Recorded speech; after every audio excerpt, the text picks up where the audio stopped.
The Big Ten has a lot of questions that I think we just need answers to. I think it's going to be one of the most vicious conferences in all of college football. There's a lot of teams here that could make a real run at the college football playoff, make a real run at a national title berth. So without further ado, what are the questions that we need answers to? Let's start in Ann Arbor, because we start with the champs, the back-to-back Big Ten champs. They have aspirations to be national champs. My question for them is the eye staying on the ball? Because the good people that watch this show in Ann Arbor, Michigan, you watched your team last year lose to TCU, and you felt like, man, TCU got the win in that game, but you look at the box score, you look at how we played, it feels like Michigan beat Michigan. It feels like Michigan is the only team that's going to be capable, according to us here in Ann Arbor, beating Michigan. Now, the people in Columbus have another thing to say about that, but you look at the last 2 years, and it's hard to make an argument against that. Michigan has had their way. And even in the game against Michigan State 2 years ago, I guess it was now, when they lost to Kenneth Walker and company, Michigan had control of that game. It felt like Michigan kind of gave that game away. And so you're looking at the way they've played the last couple of years. They have the top 5 returning production in all of college football. The pieces are back. The head coach is back. There's so much back at Michigan to where you say, why can't we do it this year? And that's the thought, right? I mean, that's the thought right now in Ann Arbor. It's we're going to win a national title, or this year was a failure. We're happy to win the Big Ten. We're happy to beat Ohio State, but it's win a national title. And the way they do that, the way they win the Big Ten to start with, is keeping their eye on the ball. Because success at times can be taken for granted. And I don't think that's what's going to happen at Michigan, but that is without a doubt the price of admission for them to get to where they want to go. The culture has to stay the same. The hunger has to stay the same, and you still have to play it one game at a time, which is cliche and it's coach speak, but I'm telling you, it's 100% the truth. So for Michigan, do they keep their eye on the ball, and do they do what they're supposed to do and not beat themselves? That game at the end of the year where they welcome Ohio State to town, that'll be a huge one. We'll talk about that when it gets here, but we're all in agreement here. Michigan has all the potential and capability in the world to get to where they want to go. Starts internally, though. Taking care of their business. All right, make sure you're subscribed.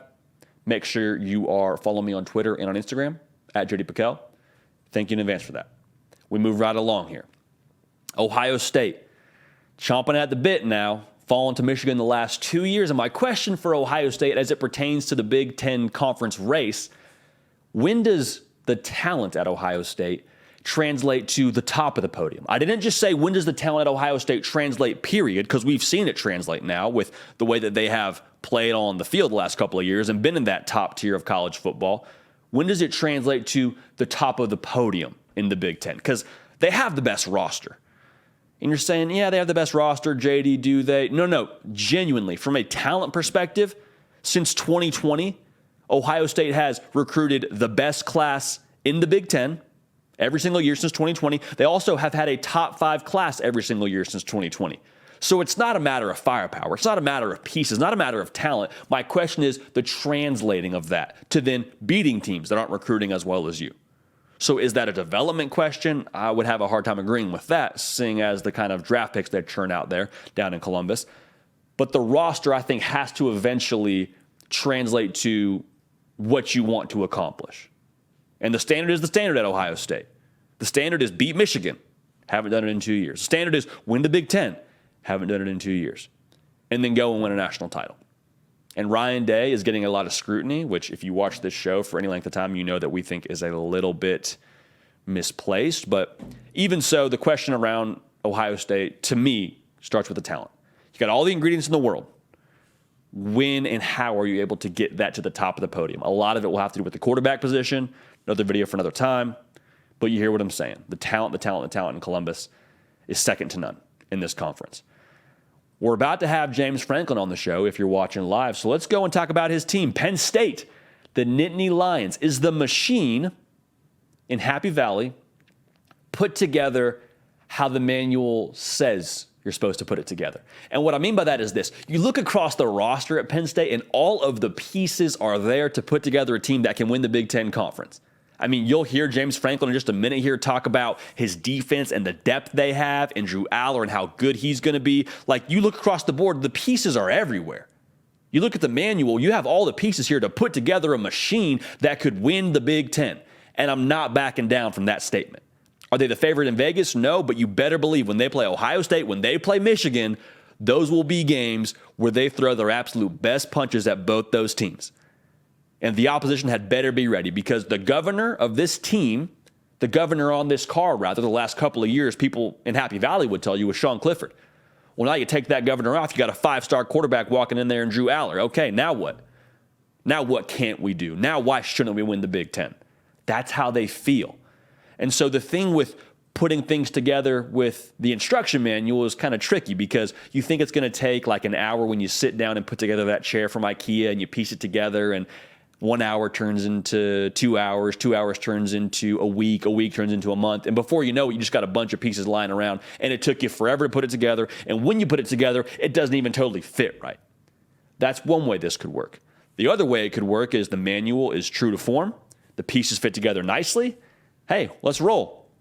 Big Ten title, where are we at? We'll play anybody. Get us to Indy. Like, that's the kind of approach people have right now in Happy Valley, and they're ready for this one, man. They're ready for this one. The manual has a lot of pieces in it, and a lot of people are excited for what that's going to look like. Now, one more team I want to talk about here before we move along to the rest of the Big Ten Conference.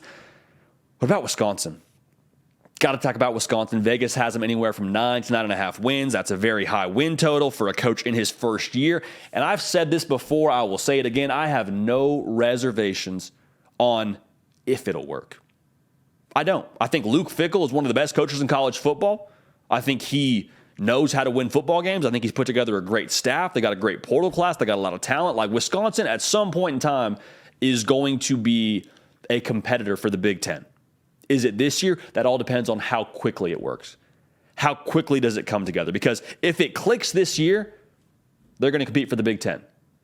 Now, if it's a thing where it doesn't totally all fit right away and they're still sort of finding their way around as a year one team with a new quarterback, with a new head coach, like, if that's the way that it works, okay, well, you probably aren't competing for a Big Ten title. But I'll tell you this, they're going to be one of those teams now where whenever you play them, you know what they're capable of. You know that depending on which Wisconsin team you get that day, you better bring your A game. And they have Ohio State on their schedule. That's going to be a game that Ohio State cannot sleepwalk through. I don't think they will, but that's going to be one that you better make sure you have circled, underlined, and starred. So Wisconsin, no reservations about if. I'm just curious as to when. And if it's this year, they're going to make some noise. And truthfully, I think it will be this year, to be real with you. I think those four teams are all going to have a just gladiator-style fight to play for this conference title. Now, here's the last piece of this we got to look at. Who gets off the ropes in the Big Ten West? Because the Big Ten West, when you're looking at it, to me, it's kind of like going to see a movie in the theaters that your friend kind of told you about. Like, you haven't seen previews. Maybe you know one of the actors in it, and he's just sort of giving you a 2 minutes to 30 seconds spiel about what the movie is. So, like, you kind of know what's going on, but really you have no idea what you're about to walk into. And that's how I feel with the Big Ten West. Purdue. I lost a lot, but Ryan Walters, defensive guy. He's proven what he can do coaching the defense as your head coach now. Hudson Card, he's done some good things when he was at Texas. A lot of people at Texas feel like he got a bad rap when he was in Austin. Graham Harrell, proven OC. What's Purdue going to be? You look at Iowa. The defense is really good. The offense, if they could find a way to score like 25 points a game, they might have a shot now. Went and got Cade McNamara from Michigan, Eric All, the tight end. What's Iowa going to be? Iowa was competing for a Big Ten title 2 years ago. What are they going to be? I don't know. I haven't seen the movie. My friend told me about it. Nebraska, new direction under Matt Rule. I've told you I think they're going to be a different brand of football. Do we get new results? Does that new leadership yield new results in year one in the Big Ten West, which feels really wide open? Illinois, we got Bielema ball. I mean, they were making a run at this thing last year before they sort of tripped up and lost those few games in a row, but they were a team that we were all talking about, like, do we have to consider them in the college football playoff race right now? Like, what's up with Illinois? You see what I'm saying? There is so much within the Big Ten West that we just don't know yet. There's so much that we have kind of heard about, but haven't seen the full movie yet.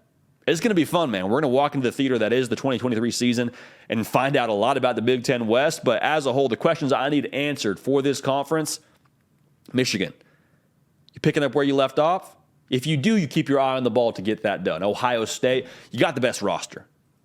The way you've recruited is second to none in this conference. Does that translate now to the top of the podium?